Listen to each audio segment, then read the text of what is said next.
হর হর মহাদেব। তো আমি কিন্তু এখন আছি বহরমপুর টোলের সামনে আছি। তো তাই দেখাচ্ছি, তোমরা দেখো আমি কি করছি।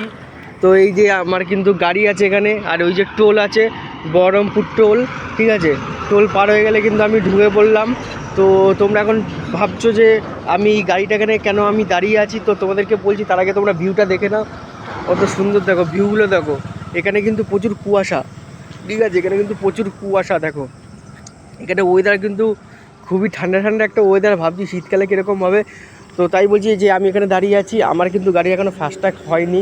আর এদের কাছ থেকে কিন্তু আমি বলছি যে আমার ফাস্ট্যাগ লাগবে, তো এরা কিন্তু অনেক দাম বলছে। তো এত ভোরে এসছি তাই এত দাম নিচ্ছে এরা। তো যাই হোক, আমি এখন ওয়েট করছি, এখানে আরও কয়েকজন আসবে, ঠিক আছে। তারপরে কিন্তু আমি এখানে ফাস্ট্যাগটা করবো, তারপর চলে যাবো। এই টোল থেকে কিন্তু আর লাগবে 1.5 ঘন্টা, তারপর কিন্তু পৌঁছে যাবো আমি বহরমপুর মার্কেটের সিটিতে। তো তোমাদেরকে সব দেখাবো। তো চলো, বাই বাই।